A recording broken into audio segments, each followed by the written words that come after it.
The day I graduated with my MBA from Harvard Business School should have been one of the proudest moments of my life. Instead, it became the day I decided to show my parents exactly what a disappointment could achieve. "Look at your cousin Peter," Dad said, barely glancing at my diploma. "He didn't need fancy degrees.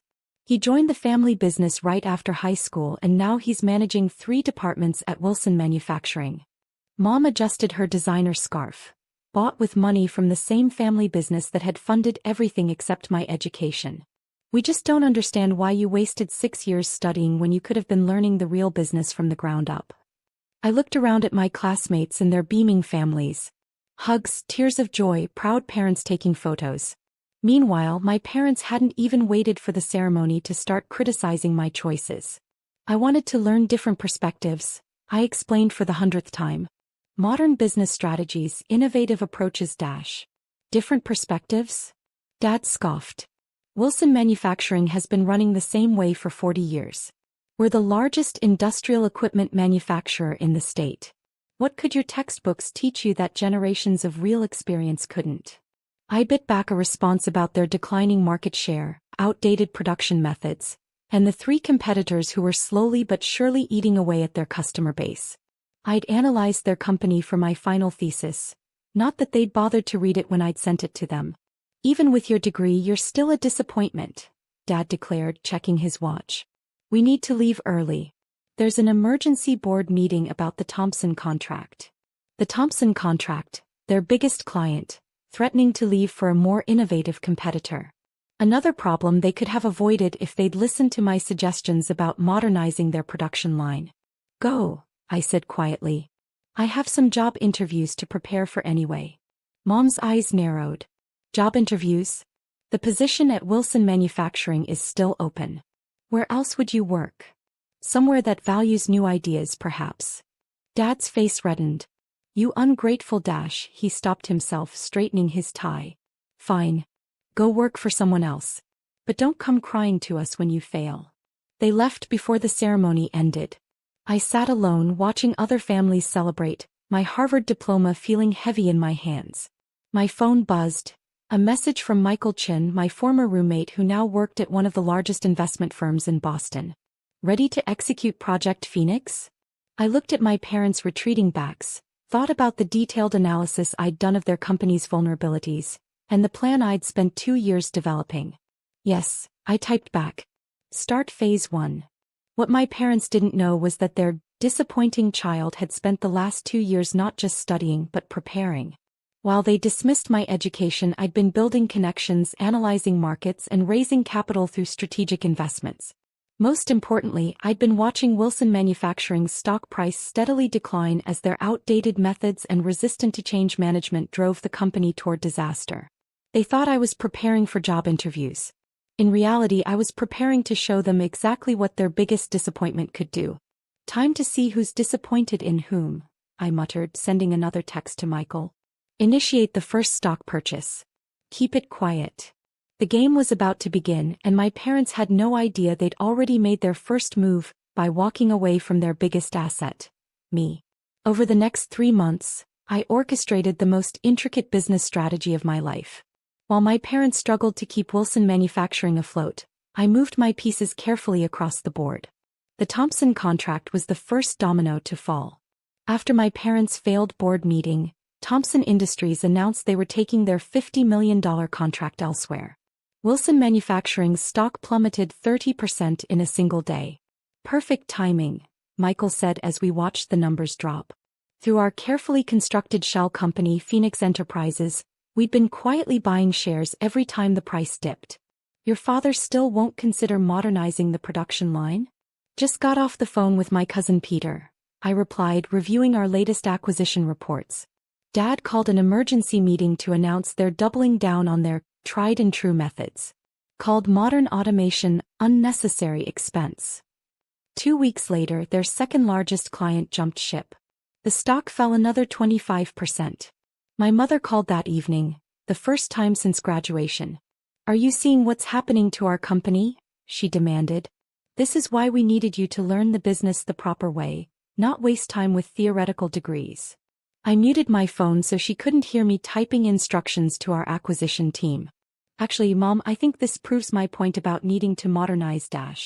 Oh, don't start with that again. Your father needs you to come home and learn the real way to run this business. No more of this new age nonsense. I declined their job offer again, knowing it would make them angry enough to ignore Phoenix Enterprises' growing ownership of their company's stock. By now, we controlled nearly 30% of shares through various subsidiaries. The killing blow came when their bank called in their loans early. They'd violated several terms of their lending agreement due to the lost contracts. My parents needed $100 million in 2 weeks, or they'd lose everything. Emergency board meeting tomorrow, Peter texted me. Uncle's looking for investors. Says he'd rather sell to strangers than change how we do things. I smiled, sending one final set of instructions to our legal team. Tomorrow would be interesting. The board meeting room was packed when I arrived. My parents sat at the head of the table looking older than I'd ever seen them. Board members muttered anxiously among themselves. Nobody noticed me slip into a seat at the back. As you know, Dad began, his voice tired, we face unprecedented challenges. However, I'm pleased to announce we found a buyer. Phoenix Enterprises has offered to purchase a controlling interest in Wilson Manufacturing. Murmurs filled the room. Someone asked, "Who are they?" "A private investment firm," Mom added quickly. "They've promised to maintain current management and our traditional methods." I couldn't help myself. "Are you sure about that?" Every head turned. Dad's face darkened. "What are you doing here?" "This is a private board meeting." "Actually," I stood up, straightening my suit jacket. "As CEO of Phoenix Enterprises, I have every right to be here." The silence was absolute. Mom's designer scarf slipped from her shoulders. Dad's face went from red to white in seconds. "That's impossible," he whispered. I walked to the front of the room, placing my briefcase on the table. "Would you like to see the paperwork? Or perhaps the business plan I developed during my wasteful years at Harvard?" Peter dropped his coffee cup. The sound of it shattering matched the breaking of my parents' illusions perfectly. "You." Mom's voice shook. "You're the buyer?" "Phoenix Enterprises now owns 47% of Wilson Manufacturing," I confirmed. "And yes, we're maintaining current management until the end of the month. Then we begin implementing the modernization strategy one outlined in my thesis. The one you never bothered to read." "This is ridiculous," Dad exploded, standing up. "We won't sell to you. The board won't approve this." I opened my briefcase calmly, removing a stack of documents. "The board already has. Check your emails. The vote was completed electronically an hour ago. 17 in favor, 3 against." Board members pulled out their phones, confirming my words. Most had been quietly supportive of modernization for years but feared opposing my father. "Traitors," Dad sputtered, looking around the room. After 40 years of refusing to adapt," I corrected. "Let me show you something." I connected my laptop to the room's display system. This is Wilson Manufacturing's market share over the last decade. The downward trend was stark. Several board members winced. "And this," I continued, switching slides, "is my complete modernization strategy. Automated production lines, digital inventory management, green energy integration. Conservative estimate shows 40% cost reduction and 60% productivity increase within 18 months. Mom found her voice. "The cost, we can't afford." "Phoenix Enterprises can," I interrupted. "We've secured $500 million in modernization funding. The contracts are signed. The equipment arrives next week. You can't just walk in here and change everything." Dad slammed his hand on the table. "This company is our legacy. A legacy you were running into the ground." I turned to face him fully. "Tell me, Dad, what's more disappointing, a child who gets an MBA from Harvard, or parents who'd rather bankrupt their company than admit their way isn't working?" The room fell silent again. Board members looked between us, witnessing 40 years of stubbornness collide with modern reality. "You did this to prove a point?" Mom asked quietly. "No. I did this to save the company. To save the jobs of 2,000 employees who depend on Wilson Manufacturing. To transform a dying business into something that can compete in the modern world." I softened my tone. "And yes, maybe a little bit to show you that sometimes the biggest disappointments can surprise you."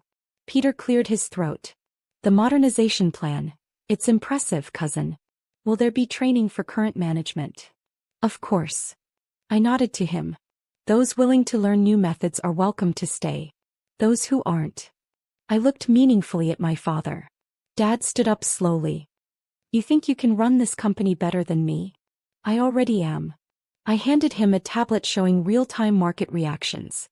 Wilson Manufacturing's stock was soaring on news of the Phoenix acquisition and modernization plan. The market seems to agree. He stared at the numbers, decades of certainty crumbling. Finally, he looked up at me, really looked at me, perhaps for the first time since I'd chosen Harvard over his shop floor. You planned this all along? I spent 6 years learning how to save this company, I confirmed. While you spent 6 years calling me a disappointment. Mom started crying softly. Board members began quietly leaving the room, sensing the family drama unfolding. The choice is yours, I continued. Stay as advisors, learn the new systems, be part of the company's future. Or retire with your dignity and generous compensation packages. And if we stay? Dad asked, his voice rough. Then you'll report to me. Your disappointing child becomes your boss. Think you can handle that? The silence stretched. Finally, Dad did something I'd never seen him do, he laughed. A real, genuine laugh that carried decades of tension. You know, he said, wiping his eyes, I was wrong at your graduation. You're not a disappointment. You're exactly what this company needed. 6 months later, Wilson Manufacturing had transformed. The automated production lines hummed efficiently, solar panels covered the roof, and our market share was climbing steadily.